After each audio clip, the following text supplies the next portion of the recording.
അള്ളാഹ് നമ്മളെ സഹായിക്കോളും. നമ്മൾ അള്ളാഹുവിനൊരു കാര്യം ഏൽപ്പിച്ചാൽ അപ്പം ഉറപ്പായിട്ട് നമുക്ക് നടത്തി തരും. നിങ്ങൾ കടപ്പുറത്ത് പോയി നോക്കിക്കേ. കടപ്പുറത്ത് പോയി നിൽക്കുമ്പോൾ ഇങ്ങനെ കടലിന്റെ എതിരെ ഇങ്ങനെ കടലിന്റെ ഉള്ളിലേക്ക് പറവകൾ ഇങ്ങനെ പറന്നു പോവാ. എവിടെ പോന്നെയാ? ഭക്ഷണം തേടി പോന്നേ. കടലിൽ എവിടെ പോന്നെ? കരയിലല്ലേ ഭക്ഷണം കഴിക്കുന്നത്? കരയിൽ ഇങ്ങനെ പറവകളും പറന്നു നടന്ന് ഭക്ഷണം കഴിക്കുന്നു. ഈ കടലിൽ പോകുന്ന എവിടാ? അങ്ങനെ പറന്ന് പറന്ന് കടലിലേക്ക് പോകുമ്പോൾ വലിയ വലിയ മീനുകൾ, ചെറിയ മീനുകളെ പിടിച്ച് കഴിച്ചിട്ട് അതിന്റെ പല്ലിന്റെ ഇടയിൽ മാംസം കയറി ഇങ്ങനെ ഇരിക്കുക. നമ്മുടെ പല്ലിന്റെ ഇടയിൽ കയറിയാലും ബുദ്ധിമുട്ടല്ലേ?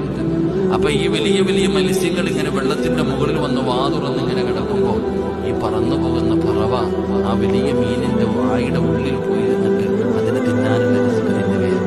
വയറ് നിറച്ച് ഭക്ഷണം കഴിച്ച് ബാക്കിയുള്ളത് എടുത്തുകൊണ്ട് വീട്ടിലേക്ക് വരികയാണ്. ഇതാണ് അല്ലാഹ്. തരാൻ അല്ലാഹു ഉദ്ദേശിച്ചാൽ അതാണ് വിധങ്ങൾ പറഞ്ഞത്. നീ ഉദ്ദേശിക്കാത്ത രീതിയിലുള്ള അല്ലാഹു നിനക്ക് റിസ്ക് തരും.